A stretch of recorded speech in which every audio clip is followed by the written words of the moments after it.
I think he's shocked. I think he's shocked that an honest-to-goodness lawman walked into the GCPD and actually wants to do good. And he's distrustful of it for a minute until Barnes sort of shows that he's the real deal. I think that forms a great partnership.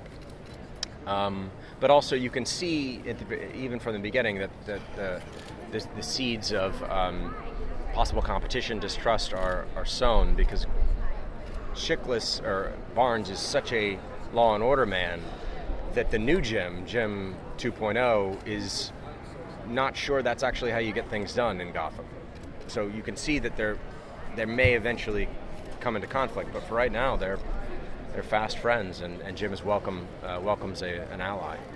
Between last season and this season, the Villians obviously taken over. Talk a little bit about the transition in regards to how it's been this season. They absolutely have taken over, about to take over. What we're doing this season is serializing the whole thing so that we can have long, drawn-out arcs that really develop the relationships between the characters and certainly the characters themselves. And so introducing this seemingly sort of upstanding citizen in Theo Galavan, the White Knight of Gotham, but knowing all along as an audience member that he's up to something else, will pay dividends, I think, down the line.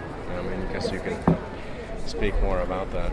Well, yeah, I guess the rise of the villains is the biggest arc of the story, because it's all of us. We're looking to develop the world that goes from something quite real into something on the verge of people adopting characters and costumes, hyper-real kind of situation. In order for that to happen, the corruption and the chaos in Gotham has to get much more extreme. And that's what I bring people. And that's going to happen in the story. But for a while, my character is able to fool enough people to get into positions of power, and that becomes problematic. How much of the plotline about finding the murder versus parents play into future episodes? Because that's sort of been, is right, it on the back burner, or is it something that's still going to be a thread line somewhere? It will, yes, okay. And it will continue to be throughout the series. It doesn't go away this season. Put it this way, it'll come back. What, of course, we're realizing is that we hope the series goes for a long time, and in order for it to do that, Bruce can't come to the answer very easily.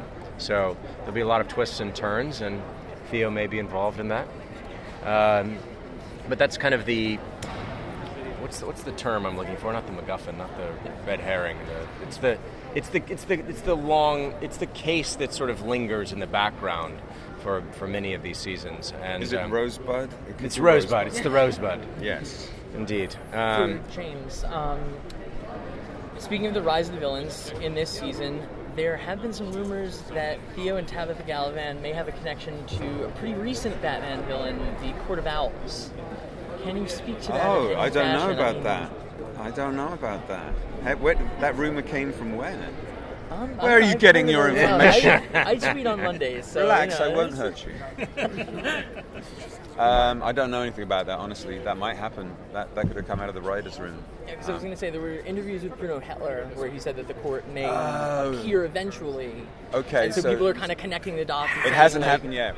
All right. I think we're like 2:11. We're shooting 2:10 right now, yes. Aren't we? So we're halfway through. So Court of Owls hasn't appeared yet. I'll look out for it. I just have a quick question for David also. I noticed that you spend a lot of time on set with Cameron Monaghan filming his scenes as Jerome. What was it like especially in that most recent scene in last week's episode, to film that? Because it was so different than anything we've seen on the show so far. What specifically are you meaning in the relationship? The magic show. Yeah, the magic show where you end up killing him. Yeah. Yeah. What was it like to work with him? To work with him. Oh, he's amazing. It surprised all of us when the script came in and said that I was going to kill him. I'm like, this will be interesting how this goes down. I may have some hostile tweets, but he did such an amazing job. Even better when you see it on camera. It's so full of range and vigor, and he was a real force. So Yes, I mean it's fun to play that stuff because it's a surprise. You know that you're surprising the audience, and so setting that up it has a little fun to it. Yeah, so last season at the end, obviously she killed her parents, which was like a massive moment in anybody's life, I imagine. And so this season she's just been kind of released into the world. She's like this new, I kind of think of her as like a little baby lizard sometimes, you know, she's just like cracked out of an egg, and she's kind of evil and she's cold-blooded a little bit, but she's also a little bit like wondering what's happening in this new world and excited to play within it, within her darkness. So yeah, you'll just see that kind of playing out throughout the season. Did you see it coming at all that she was going to make this turn? I mean, I think that I knew from the start, because we were working in like an addiction problem. She was alcoholic, and you know there were sort of talks of drugs and stuff as well. So I think I knew from the start that there was a sort of a darker place coming. I didn't know that she was going to kill her parents. Like that was huge until obviously I was told. But I think that kind of spiral that happened for her had to happen. Otherwise, you know, if you just met her as she is now, there's no reference point of how that happened. So I enjoyed that kind of decline. One of the things I love about this season so far is that the women are like, you know, kicking ass. Yeah. And you guys are like scarier than Fish Mooney, and that's like a long shadow that sort of like come out of it because Jada was so great. I think that this season, from what we've seen so far, is like really well done. So I was wondering, when it comes to the relationship you guys have compared to, you know, like what, in terms of like maybe revenge, motives you have against Jim, can you talk about like how some of that may motivate, you know, power struggles that you may have with James's character?